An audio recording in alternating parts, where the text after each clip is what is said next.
Welcome to my YouTube channel Perfect Educom Academic Classes. Myself Ravikant Kumar, and today in this video we are talking about Day 7 Top 10 Bihar Daroga Previous Year Question Discussion.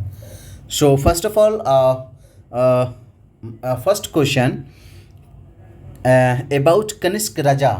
Okay, तो कनिष्क राजा कौन थे और ये किस वंश के थे? तो कनिष्क राजा तो थे, ओके, कनिष्क राजा वो कुषाण वंश के थे. ठीक है, अब हम बात कर लेते हैं कुषाण वंश के बारे में.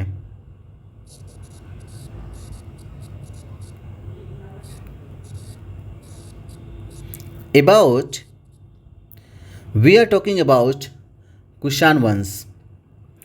तो ये जो है कनिष्क जो थे वो कुषाण राजवंश का सबसे महान शासक थे. सबसे महान शासक कौन थे? कुषाण वंश के सबसे महान शासक के बारे में अगर हम बात करें तो ये कनिष्क थे. और ये कनिष्क ने 78 ईस्वी में शक संवत को जो है वो चलाया था. ठीक है, ओके, जो उसके राज्यरोहण की तिथि थी. ये जो है इनके राज्यरोहण की क्या थी? तो ये राज्यरोहण, ओके, हाँ, राज्यरोहण की तिथि थी. ठीक है, अब एग्जाम में ये पूछता है कि चौथी बौद्ध संगति के बारे में. ठीक है, तो चौथी बौद्ध संगति जो है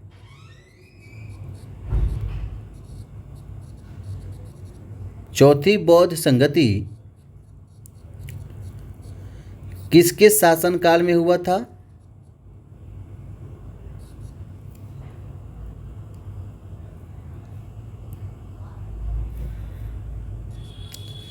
तो चौथी बौद्ध संगति जो है वो हुआ था आपका कनिष्क के शासन काल में हुआ था. ठीक है, कहाँ हुआ था? कहाँ हुआ था ये? तो ये जो है कुंडल वन, कहाँ पे? कश्मीर में पड़ता है. ठीक है, कश्मीर में. और इसकी अध्यक्षता किसने की थी? इसकी अध्यक्षता किए थे वसुमित्र. ओके, वसुमित्र. अगर हम कुषाण वंश के, एक मिनट, ओके, कुषाण वंश के अंतिम शासक के बारे में अगर हम बात करें तो कुषाण वंश के अंतिम शासक वासुदेव थे. ओके, अब हम बात करते हैं गुप्त वंश के बारे में. तो ये जो गुप्त वंश है, इस गुप्त वंश में गुप्त वंश के संस्थापक के अगर हम बारे में बात करते हो, ये जो है श्री गुप्त ने इसका संस्थापक किया था. ठीक है, और मौर्य वंश के संस्थापक के बारे में अगर हम बात करते हैं तो मौर्य वंश जो राजवंश की स्थापना चंद्रगुप्त मौर्य ने की थी. किसने किया था? चंद्रगुप्त मौर्य ने किया था. और पाल वंश के बारे में बात करें तो पाल वंश का संस्थापक था गोपाल. ठीक है, पाल वंश के संस्थापक कौन था? गोपाल, जो 750 ईसा पूर्व में जो है किया था. इस वंश की राजधानी कहाँ थी? तो इस वंश की राजधानी थी मुंगेर. पाल वंश की राजधानी कहाँ थी? मुंगेर. ठीक है,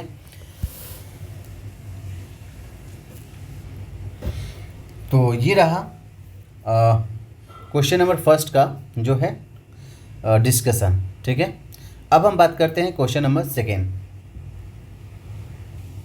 ओके,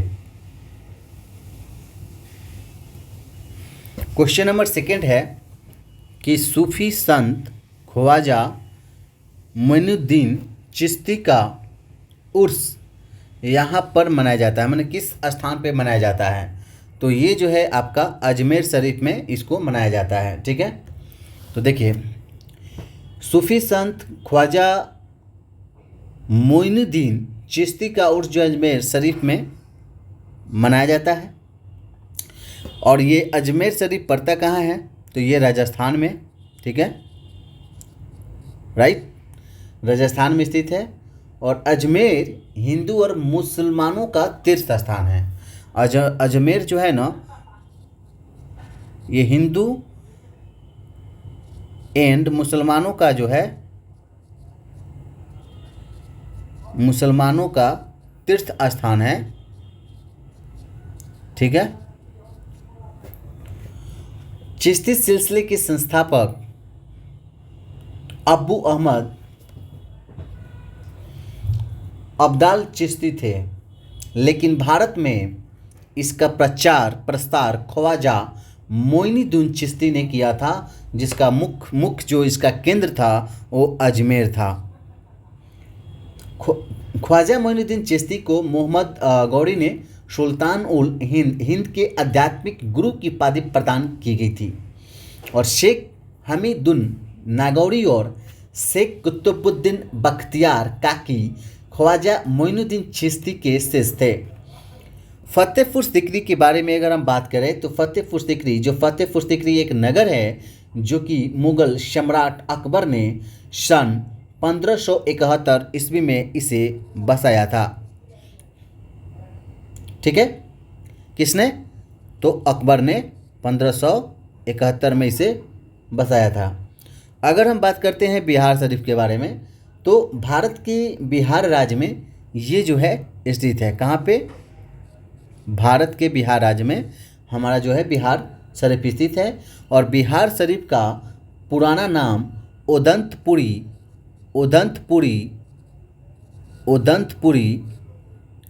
ओके, उदंतपुरी, जिसे उदंतपुरी भी कहा जाता है, जिसे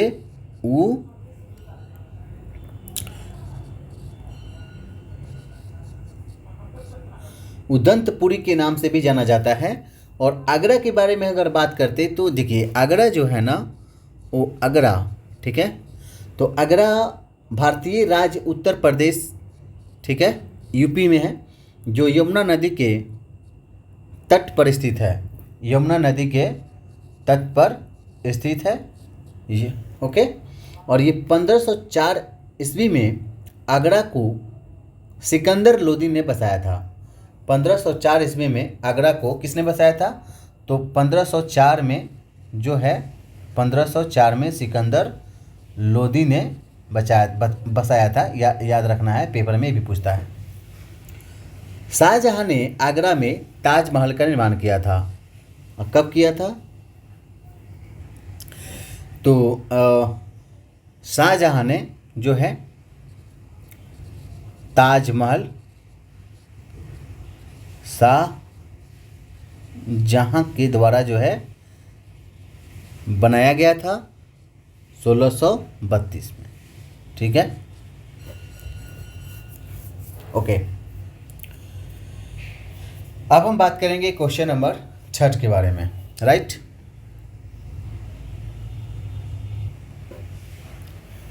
ओके, तो क्वेश्चन नंबर 3 ये है कि अशोक महान पुत्र थे। तो अशोक महान पुत्र किसके थे, तो बिंदुसार के। ठीक है, देखिए अशोक महान बिंदुसार के पुत्र थे। ओके, एक मिनट,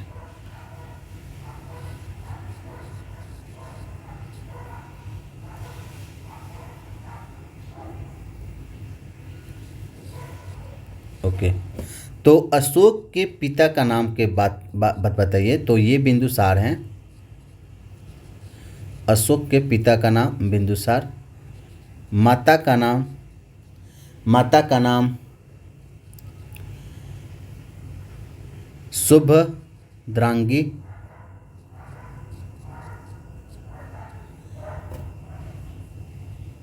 ठीक है। और अशोक 269 ईस्वी पूर्व में मगध की राजगद्दी पर बैठ गया था। तो मगध की राजगद्दी पर जो है,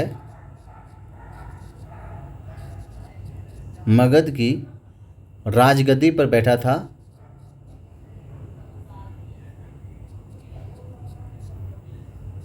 कब बैठा था? 269 में। ठीक है। राजगद्दी पर बैठने के समय अशोक अवंती का राज्यपाल था। जब इन्होंने राजगद्दी पर बैठा था तो राज्यपाल थे कहाँ के? तो ये राज्यपाल थे अवंती। ठीक है, अवंती। ठीक है, जो उज्जैन, राइट। भाब्रू अभिलेख में अशोक ने स्वयं को मगध का राजा बताया था। भाब्रू अभिलेख में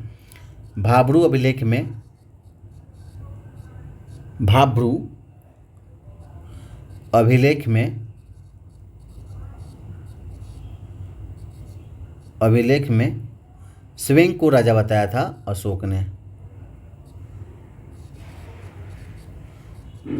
स्वयं को राजा बताया था। पुराणों में अशोक को अशोकवर्धन कहा गया है। पुराणों में क्या कहा गया अशोक को? अशोकवर्धन। ताजमहल भारतीय शहर आगरा में यमुना नदी।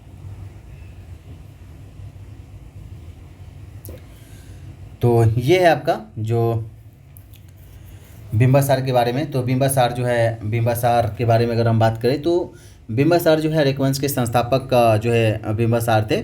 और ये मगध की जो है गद्दी पर 544 ईसा पूर्व में जो है बैठे थे, जो बौद्ध ग्रंथ के अनुसार अगर कहा जाए। और बिंबासार जो है वो बौद्ध धर्म के जो है अनुयायी थे। और बिंबासार जो है प्रथम व्यक्ति थे जो प्रशासनिक व्यवस्था को जो है इन्होंने क्या किया था? चलाया था। ठीक है। अब हम बात करते हैं चंद्रगुप्त मौर्य के बारे में। तो चंद्रगुप्त मौर्य जो है संस्थापक थे मौर्य वंश के। और इन्होंने 345, इनका जन्म जो है 345 ईसा पूर्व में हुआ था, चंद्रगुप्त मौर्य का जन्म। और जस्टिन ने चंद्रगुप्त मौर्य को जो है सेंट्रोकोटस जो है कहा था, जिसकी पहचान विलियम जोन्स ने चंद्रगुप्त मौर्य से की है। ठीक है, राइट।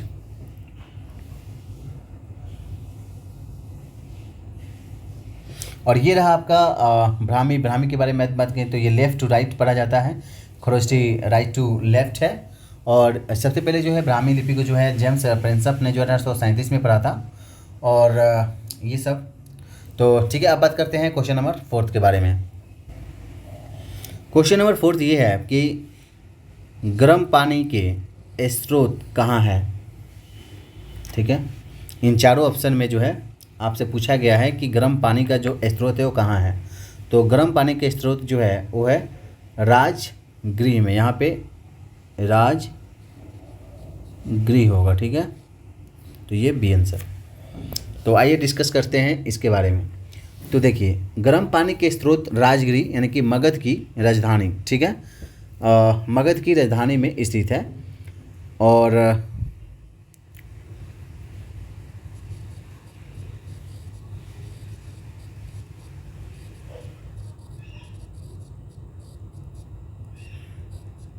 गर्म पानी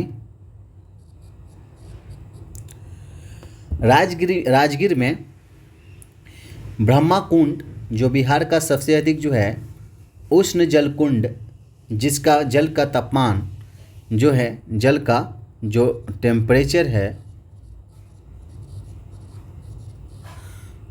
है वो 87 डिग्री। बिहार में प्रमुख उष्ण जल कुंड यानी कि राजगीर नालंदा के बारे में बात किया जाए तो राजगीर नालंदा में सूर्य कुंड, गोमुख कुंड, नानक कुंड और मखदूम कुंड। अगर यही मुंगेर के बारे में बात करते हैं तो देखिए लक्ष्मण कुंड जो मुंगेर का सबसे गर्म जलकुंड है, जो है 62% सेल्सियस है, डिग्री सेल्सियस है। और लक्ष्मीश्वर कुंड जो मुंगेर में स्थित है, सीता कुंड जो मुंगेर में है, और रामेश्वर कुंड जो मुंगेर में ही है, और भीम कुंड और श्रृंगार ऋषि कुंड, पंचतंत्र कुंड, ऋषि कुंड और भरारी कुंड। गया की अगर बात करें तो गया में जो है ये अग्नि कुंड है। ठीक है, तो ये जो है गर्म पानी के स्रोत जो है अगर पूछे तो ये है आपका राजगिरी, ठीक है। ओके, अब हम बात करें क्वेश्चन नंबर 5। क्वेश्चन नंबर 5 ये है कि सिंधु घाटी सभ्यता के लोग पूजा करते थे। तो ये तो सबको पता है कि पशुपति की, ठीक है। देखिए, सिंधु घाटी सभ्यता के लोग जो है, एक मिनट,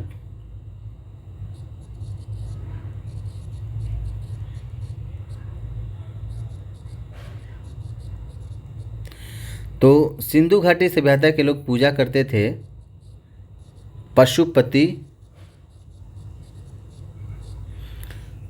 की। सिंधु सभ्यता के लोग धरती को उर्वरता की देवी मानकर उसकी पूजा करते थे, ठीक है। तो धरती को उर्वरता की जो है देवी मानकर पूजा करते थे, देवी मानकर। वृक्ष पूजा एवं शिव पूजा के साक्ष्य भी जो है सिंधु सभ्यता से मिलते हैं। वृक्ष पूजा और साक्ष्य पूजा को जो है सिंधु सभ्यता से मिलकर, सिंधु सभ्यता में मातृदेवी की उपासना सबसे अधिक जो है प्रचलित थी। इस सभ्यता में मातृदेवी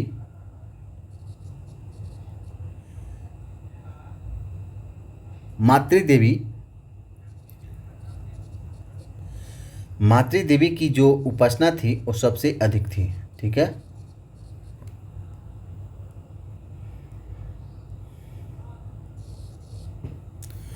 और यह भारत की प्रथम जो है नगरीय सभ्यता थी। भारत की प्रथम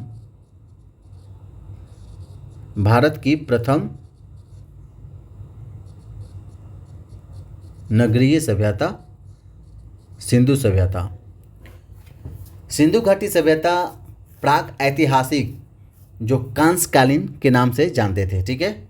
और ये जो है सिंधु घाटी सभ्यता के जो है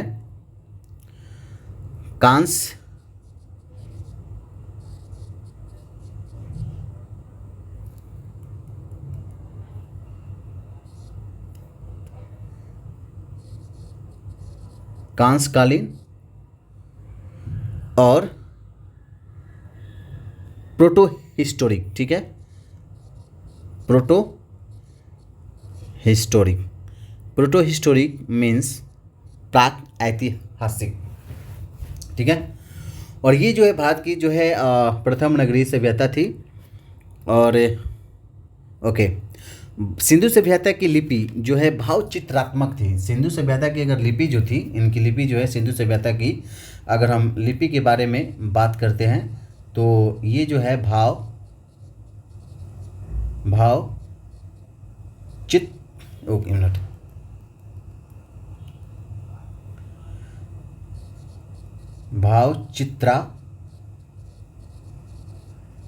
चित्रात्मक थी। और यह लिपि यानी कि ये भाव चित्रात्मक लिपि जो है दाईं से बाएं की ओर जो है लिखी जाती थी। जब अभिलेख एक से अधिक पंक्तियों का होता था ना, तो पहली पंक्ति दाईं से बाईं की ओर और दूसरी पंक्ति बाईं से, एक मिनट, बाईं से दाईं की ओर, ठीक है। तो ये जो है फर्स्ट पंक्ति और ये जो है सेकंड, ठीक है। ओके, सिंधु सभ्यता के लोगों ने नगरों और घरों के जो है विन्यास के लिए ग्रिड पद्धति अपनाई थी। ये भी इम्पोर्टेंट है। तो सिंधु सभ्यता के लोग जो है ग्रिड पद्धति को अपनाया था, ठीक है। और सिंधुवासी मिठास के लिए किसका प्रयोग करते थे? मिठास किसका उपयोग किया जाता था? मिठास के बारे में अगर बात करें तो मिठास यहाँ पे जो है शहद, ठीक है, शहद का। सिंधु सभ्यता के में जो है मुख्यतः जो है फसल क्या था? तो सिंधु सभ्यता की अगर मुख्य फसल के बारे में बात करें तो सिंधु सभ्यता के जो है मुख्य फसल जो है गेहूं और जौ। ठीक है, गेहूं और जौ। और सिंधुवासी जो मिठास के लिए शहद के प्रयोग करते थे, और पर्दा प्रथा एवं वेश्यावृत्ति सिंधु सभ्यता में ही प्रचलित थी। और इंद्र जो है युद्ध का जो है नेता होते थे, और वर्षा का देवता, युद्ध का नेता एवं वर्षा का देवता जो इंद्र को माना जाता था। वरुण के बारे में अगर बात करते हैं तो वरुण जो है पृथ्वी और सूर्य की जो है निर्माता, जो समुद्र का देवता और विश्व के जो है नियामक एवं शासक, जो सत्य का प्रतीक और ऋतु परिवर्तन एवं दिन रात का कर्ता जो है वरुण को माना जाता था। विष्णु के बारे में अगर हम बात करें तो विष्णु जो है विश्व के संरक्षक एवं पालनकर्ता थे। अग्नि देवता और मनुष्य के बीच में मध्यस्थता थी। धौ जो है आकाश का देवता होते थे, जो सबसे प्राचीन है। सोम जो है वो वनस्पति का देवता होते थे। उषा प्रगति एवं उत्थान का देवता होते थे।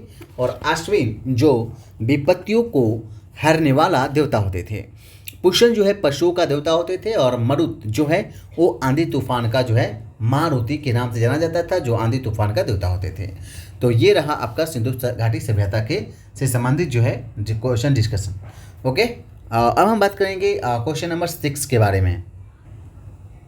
ओके, तो क्वेश्चन नंबर 6 ये है कि पुराने लक्ष्मी नहीं होगा, यहाँ पे लिच्छवी होगा, लिच्छवी।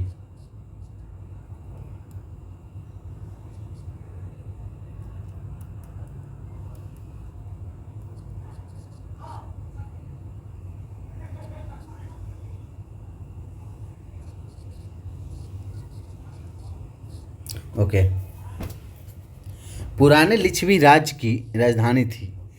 तो पुराने लिच्छवी राज्य की राजधानी वो कहाँ थी? तो वैशाली थी।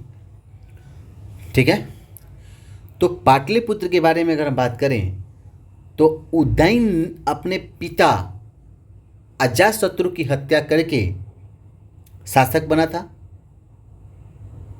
और उदयन, ठीक है,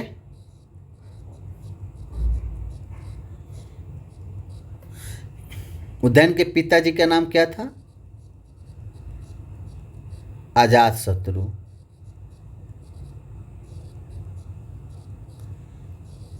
ठीक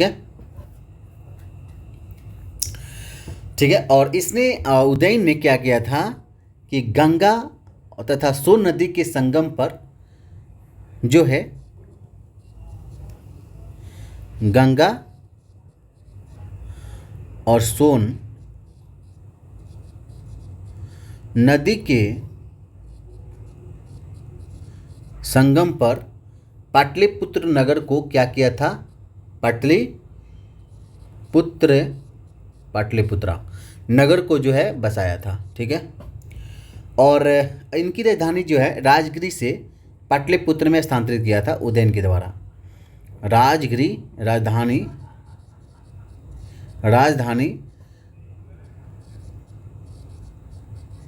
राजगिरी से पाटलिपुत्र।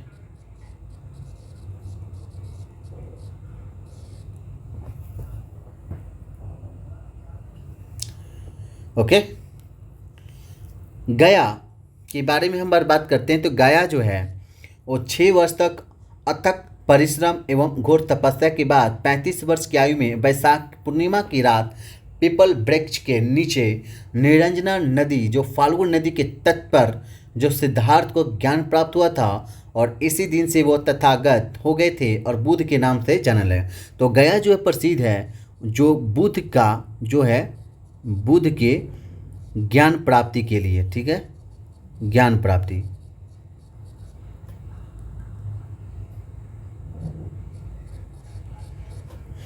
तो बुद्ध की ज्ञान प्राप्ति कहाँ हुआ था? तो गया में। ठीक है, कितने वर्ष बाद? तो 6 वर्ष बाद। कितने वर्ष की आयु में? तो 35 वर्ष की आयु में। ठीक है, कहाँ पे? गया में। तो बोधि वृक्ष के नीचे है, बोधि वृक्ष के नीचे। कौन सा नदी था? तो निरंजना फाल्गु नदी। फाल्गु नदी, ठीक है।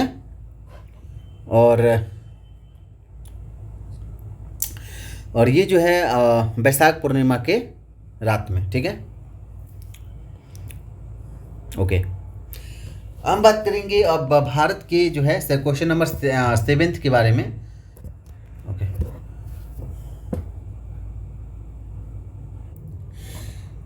भारत के सर्वोच्च नेता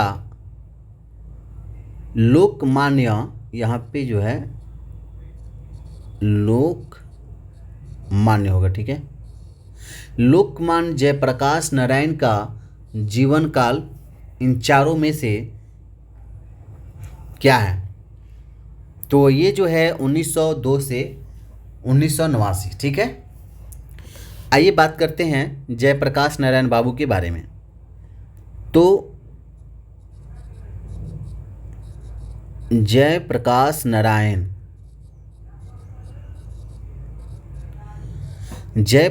नारायण जी को हम लोकमान्य लोकमान्य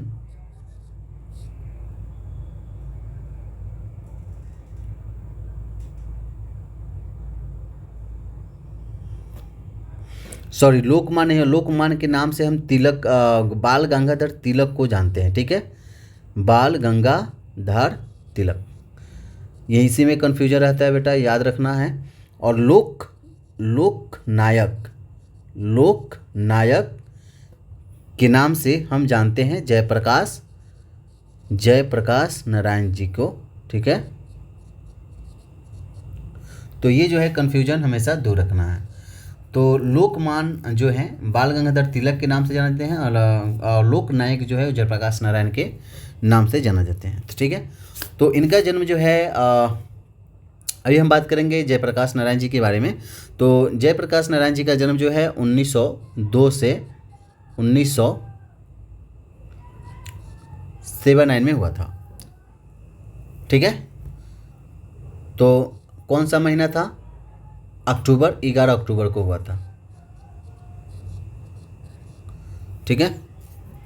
नहीं, देखिए इनका जन्म जो है, एक मिनट, तो इनका जन्म हुआ था 11 अक्टूबर 1902 को, ठीक है।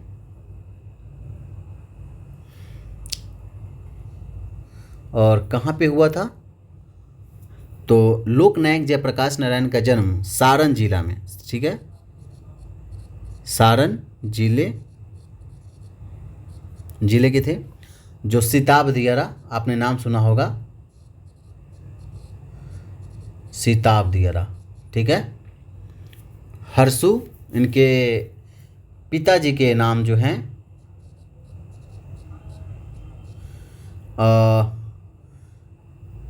हरसु दयाल,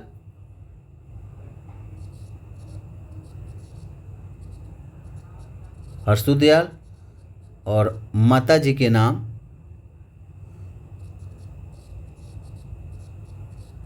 फुलरानी, और इनकी पत्नी का नाम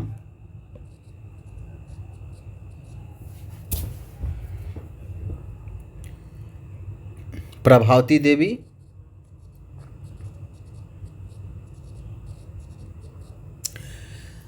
ओके। और इनका जो है मृत्यु के बारे में अगर बात करें तो जयप्रकाश नारायण जी का जो है मृत्यु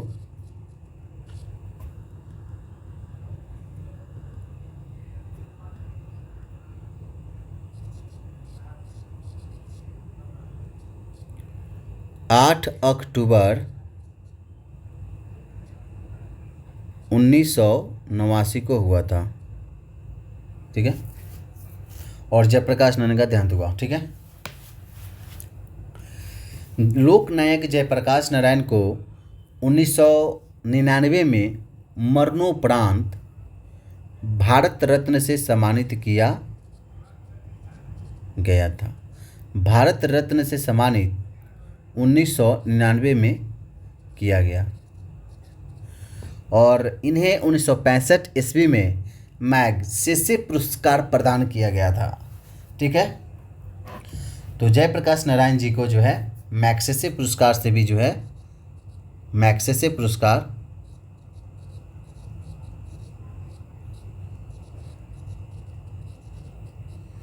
पुरस्कार से सम्मानित किया गया था। कब? 1965 में।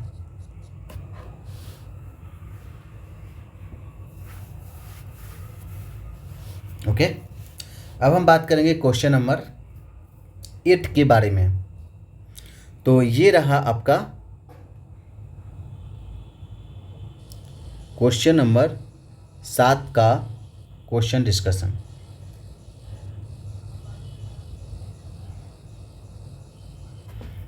अब आइए बात करेंगे क्वेश्चन नंबर 8 के बारे में। ओके, तो पानीपत की तीसरी लड़ाई कब हुई थी? तो पानीपत की तीसरी लड़ाई हुई थी 1761 ईस्वी में। ठीक है, पानीपत।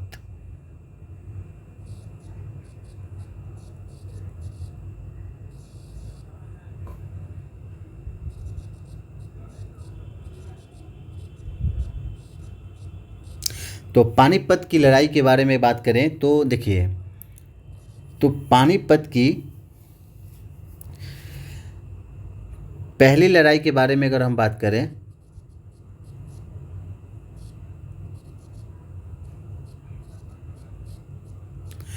तो 21 अप्रैल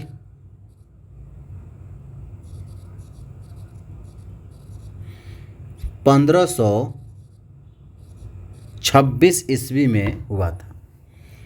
और किन के बीच हुआ था? तो ये बाबर एवं इब्राहिम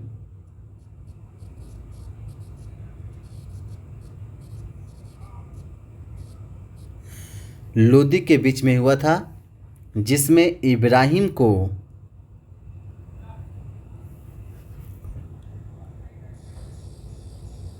इस लड़ाई में लॉस का सामना करना पड़ा, यानी कि हार का सामना पड़ा। और ये जो है बाबर जीता था, विनर बना था। ठीक है, अब बात करते हैं पानीपत के दूसरी लड़ाई के बारे में।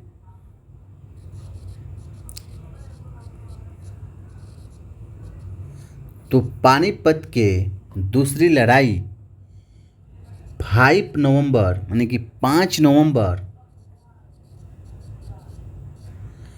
1556 ईस्वी में हुआ था। और ये लड़ाई अकबर और हेमू के बीच में लड़ा गया था। हेमू के बीच में, हेमू भैया के बीच में लड़ा गया था, जिसमें हेमू भैया हारे थे और अकबर भैया जीते थे। ओके,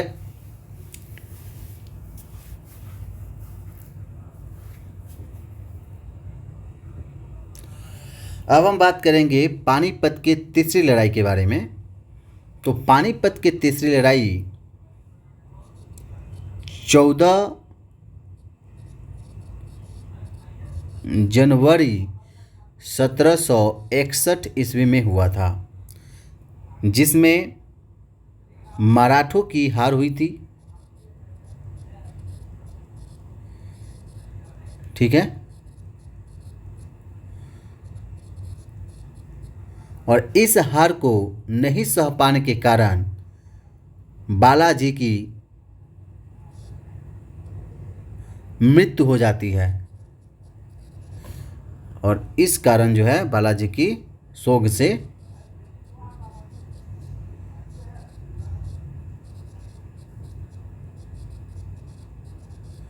मृत्यु हो जाती है इस हार के बाद।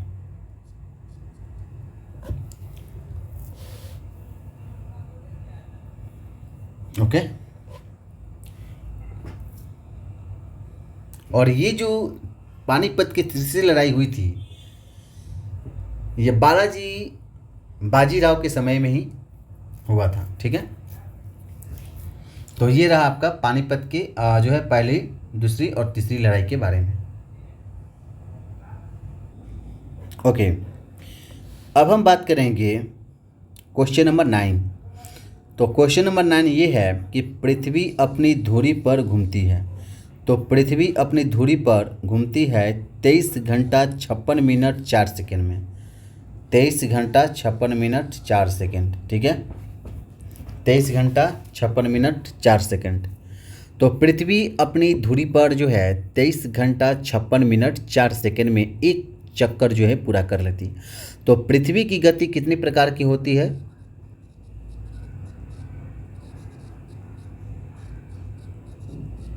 तो पृथ्वी की गति जो है वो मुख्यतः 2 प्रकार की होती है।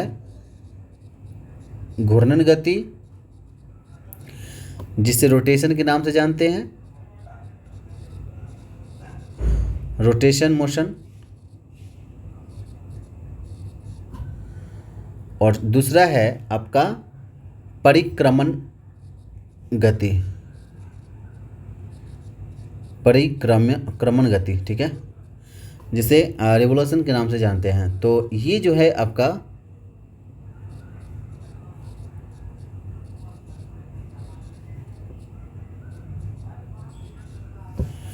अब हम बात करेंगे घूर्णन गति के बारे में। तो देखिए, घूर्णन गति जो है वो पृथ्वी अपने अक्ष पर जो है, एक मिनट,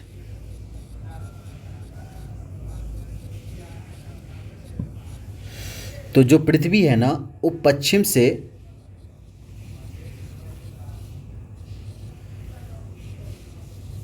पूरब दिशा में 23 घंटे 56 मिनट और 4 सेकेंड में घूमती है, और इसे पृथ्वी की जो है घूर्णन गति कहते हैं। इसे परिभ्रमण जो दैनिक गति भी कहा जाता है, और ये जो इसके कारण दिन रात होते हैं। इस घूर्णन गति के कारण दिन और रात होता है। ठीक है, अब हम बात करेंगे, देखिए, परिक्रमण गति। तो परिक्रमण या वार्षिक गति भी इस नाम से जाना जाता है। तो पृथ्वी को सूर्य की परिक्रमा करने में अर्थात अपनी कक्षा का चक्कर लगाने में ना 365 दिन 5 घंटे और 48 मिनट और 46 सेकेंड जो हैं लगते हैं।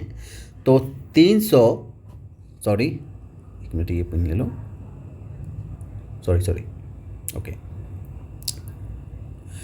तो ये जो है ओके, तो ये इस घूर्णन गति के बारे में अगर हम बात करें तो घूर्णन गति जो है वो पृथ्वी अपने अक्ष पर जो है पश्चिम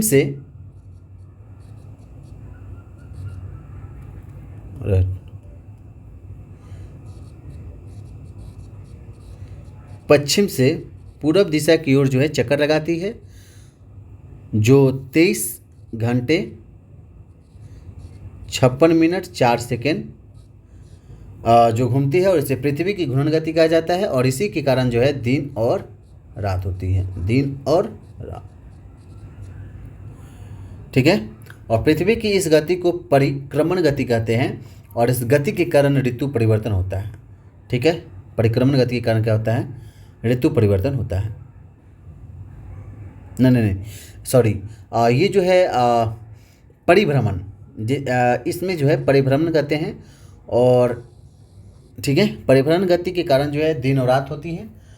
अब बात करेंगे हम परिक्रमण के बारे में। तो परिक्रमण जो है ना वो परिक्रमण गति पृथ्वी को सूर्य की परिक्रमा करने में, पृथ्वी को यानी कि ये है पृथ्वी,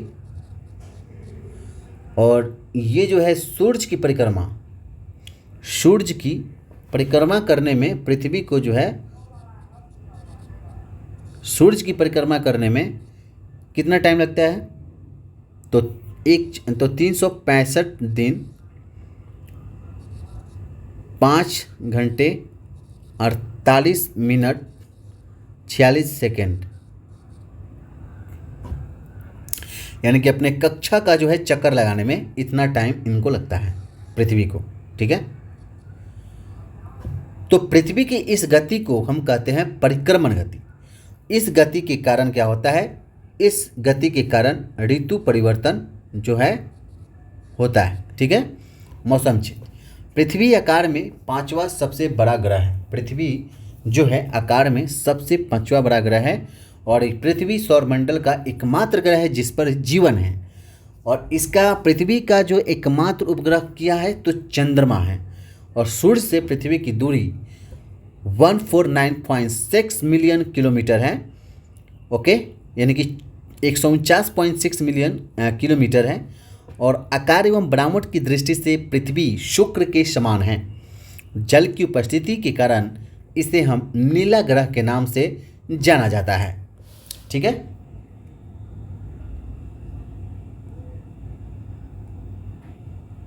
तो आज का ये जो है लास्ट क्वेश्चन है कि जो सूरज यानी कि सूर्य जो है, तो यहाँ पे सूर्य होगा, कि परिक्रमा करने में 88 दिन लगाता है, उस ग्रह का नाम बताना है आपको। तो ये बुध है। ठीक है, देखिए, तो बुध जो है सूर्य की परिक्रमा करने में 88 दिन लगाता है।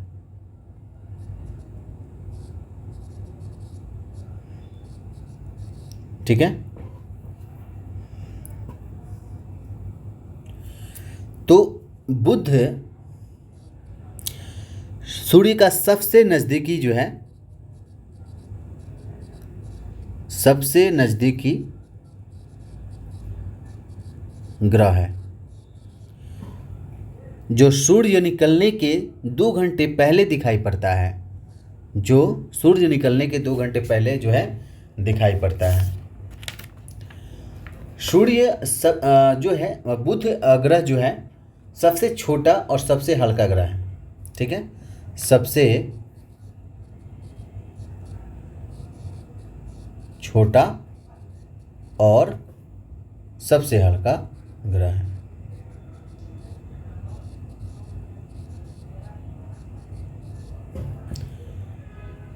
बुध ग्रह के पास कोई उपग्रह नहीं है। ठीक है, इनके पास उपग्रह 9। बुध जो है सूर्य की परिक्रमा सबसे कम समय में पूरा करता है और यह सौरमंडल का, यानी कि बुध जो है सौरमंडल का सबसे अधिक तेज कक्षीय गति वाला ग्रह है। अब हम बात करेंगे शुक्र ग्रह के बारे में। तो शुक्र ग्रह पृथ्वी का सबसे निकटतम ग्रह है। पृथ्वी का निकटतम ग्रह है। ठीक है, और ये जो है सबसे चमकीला है।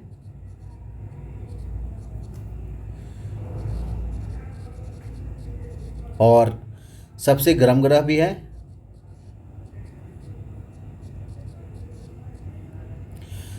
और इसे जो है शुक्र को सांझ का तारा कहा जाता है।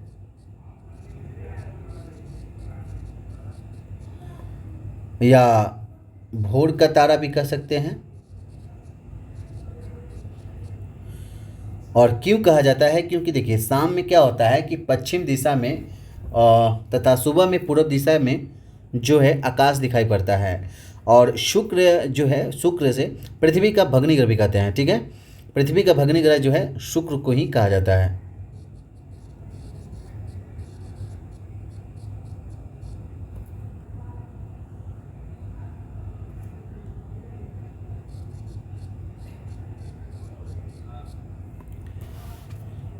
भग्नी ग्रह। और सूर्य का जो घनत्व है वो आकार एवं व्यास पृथ्वी के समान है। इसके पास कोई उपग्रह नहीं है। इसके पास जो है 9 उपग्रह। ठीक है, और सूर्य की परिक्रमा, यानी कि शुक्र जो है सूर्य की परिक्रमा करने में, सूर्य की परिक्रमा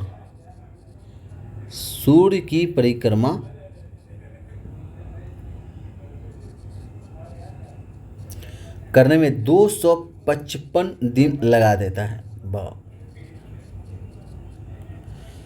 मंगल ग्रह के बारे में अगर बात करें तो देखिए मंगल ग्रह जो है आपका, एक मिनट, मंगल ग्रह तो मंगल ग्रह को जो है लाल ग्रह के नाम से जाना जाता है। और ये जो है मंगल ग्रह जो है रेड प्लैनेट, और इसका रंग लाल आयरन ऑक्साइड के कारण होता है। आयरन ऑक्साइड के कारण, ठीक है, आयरन ऑक्साइड के कारण इसका लाल ग्रह होता है। और ये अपनी धुरी पर 24 घंटे में एक बार पूरा चक्कर लेती है। मंगल ग्रह जो है 24 घंटे में अपनी धुरी पर पूरा कर लेती है एक चक्कर। और इसके पास जो है 2 उपग्रह हैं। तो मंगल ग्रह के पास 2 उपग्रह हैं, और उस 2 उपग्रह का नाम है फोबोस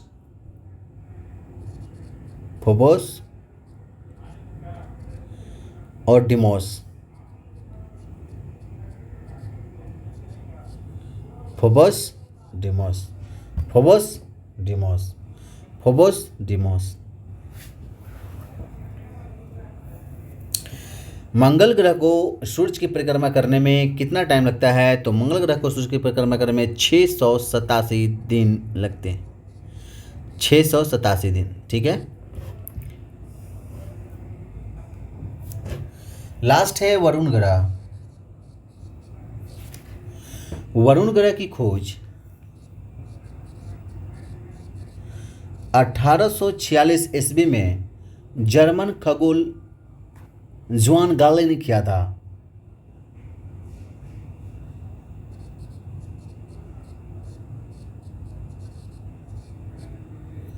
और यह हरे रंग का रंग ग्रह है, यानी कि हरे रंग के प्रकाश को उत्सर्जित करता है, और ये चारों ओर जो है अति शीतल मीथेन का बादल छाया हुआ है। इसके उपग्रह में ट्राइटन जो है प्रमुख है। इसके उपग्रह में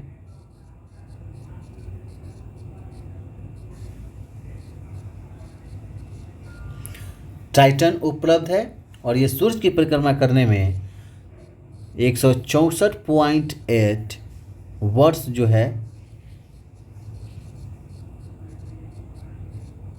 लगाता है।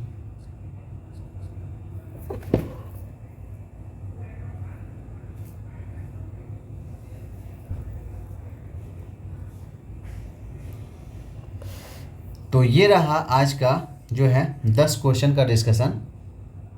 टाइम टेकन तो बहुत ज़्यादा है,